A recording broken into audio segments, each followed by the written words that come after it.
Hello বন্ধুরা, আজকে আমাদের রেসিপি কচি পাঠার ঝোল।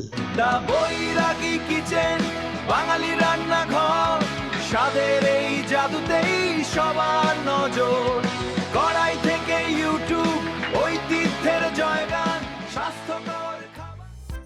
500 গ্রাম কচি পাঠার মাংস নিয়ে নিয়েছি, 200 গ্রাম চর্বি নিয়ে নিয়েছি, পেঁয়াজ, লঙ্কা, টমেটো, আদা, রসুন নিয়ে নিয়েছি। এবার এগুলোকে কুচি করে কেটে নিয়েছি।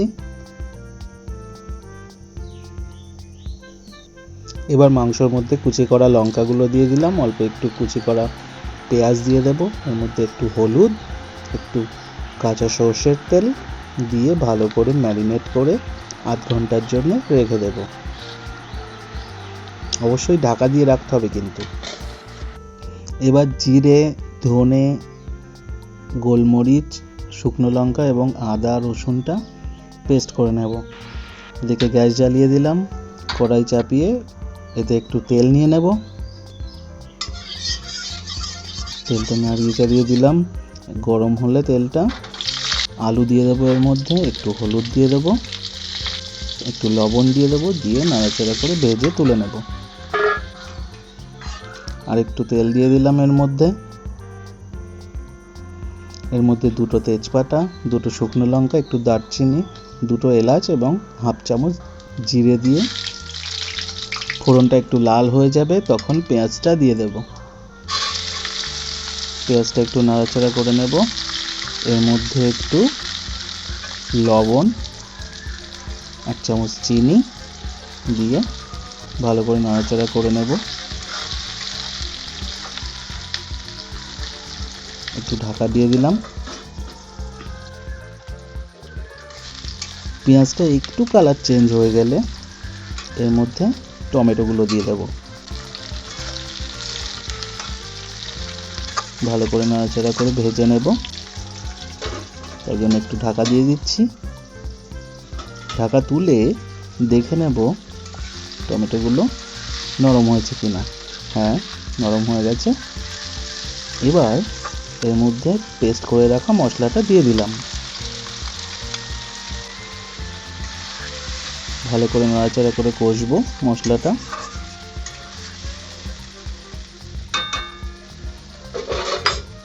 একটু ঢাকা দিয়ে দেব। ঢাকা তুলে আবার একটু নাড়াচাড়া করে ভালো করে কষে নেব।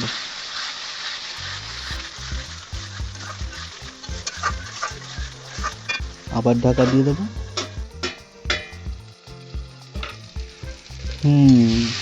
কষাটা মনে হচ্ছে আর একটু বাকি আছে, আর একটু কষতে হবে। ভালো করে নাড়াচাড়া করে আবার ঢাকা দিয়ে দেবো এটাকে। এবার দেখা যাক। তেলটা ছেড়ে দিয়েছে মনে হচ্ছে, কষাটা হয়ে গেছে। এবার এর মধ্যে কি করব, আমরা মাংসটা দিয়ে দেবো, ম্যারিনেট করে যে মাংসটা রাখা হয়েছিল। এবার ভালো করে নাড়াচাড়া করে মাংসটা মিশিয়ে দেব। এর মধ্যে পরিমাণ মতো লবণ দিয়ে দিচ্ছি। এর মধ্যে কিন্তু হলুদ দেব না, যেহেতু ম্যারিনেট করার সময় হলুদ দেওয়া হয়েছিল।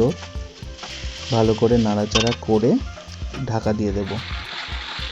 এবার গ্যাসটাকে মিডিয়াম দিয়ে 40-45 মিনিট ধরে ভালো করে ঢাকা দিয়ে দিয়ে মাংসটাকে কষতে হবে। এদিকে গ্যাসটা জ্বালিয়ে নিলাম, একটু জল চাপিয়ে দিলাম গরম হওয়ার জন্য।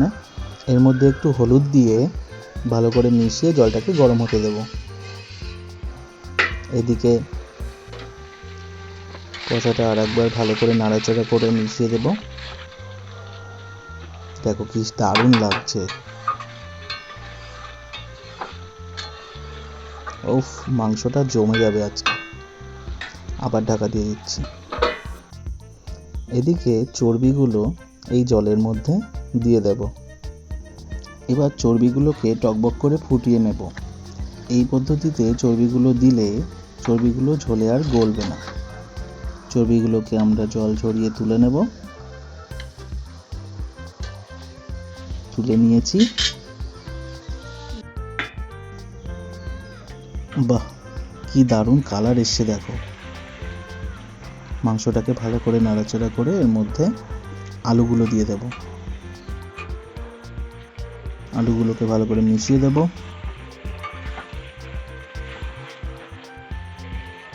এর মধ্যে এবার চর্বিগুলোকে দিয়ে দিলাম। এবার নাড়াচাড়া করে মিশিয়ে দিয়ে ঢাকা দিয়ে আরও একবার কষে নেব। এদিকে আর একটু গরম জল বসিয়ে দিলাম, আবার একটু নাড়াচাড়া করে ভালো করে কষে নেব। আগেই বলেছি মাংসটা অনেকক্ষণ সময় নিয়ে কষতে হবে।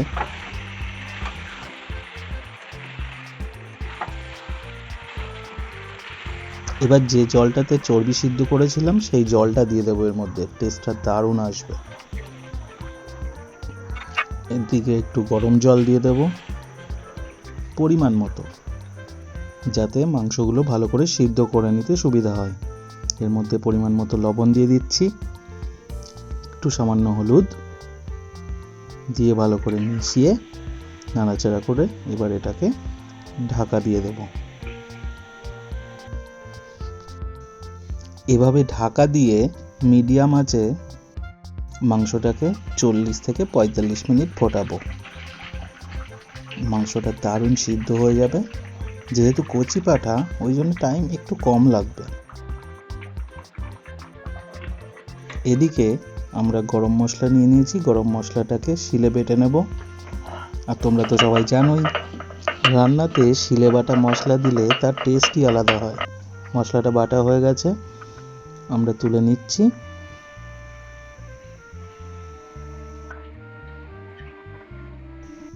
এবার গ্যাসটা জোর দিয়ে দিলাম, মনে হচ্ছে মাংসটা হয়ে এসছে, দেখা যাক।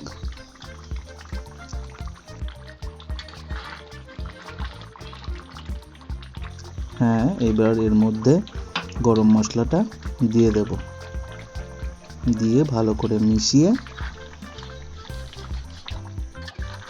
এবার ঢাকা দিয়ে গ্যাসটা বন্ধ করে 5 মিনিট রেখে দেবো এভাবে। তারপর মাংস আমাদের রেডি। এবার আমরা সার্ভ করে নেব। দেখো কি দারুণ কালার এসছে। তোমাদেরও যদি ভালো লাগে তাহলে একটা লাইক করে দিও। তোমরাও এমনভাবে রান্না করে একদিন খেয়ে দেখো কেমন লাগলো, সেটা আমাদেরকে কমেন্ট করে জানিও। আমরা প্রত্যেক বুধবার নতুন নতুন রেসিপি নিয়ে আসি, তোমরা চ্যানেলটাকে সাবস্ক্রাইব করে দিও অবশ্য করে। দেখা হবে অন্য কোনো ভিডিওতে, এখনকার মতো টাটা। পদে বাঙালি মেতে উঠুক আজ নতুন এই স্বাদে, দা বৈরাগী কিচেন বাঙালি রান্নাঘর, স্বাদের এই জাদুতেই সবার নজর।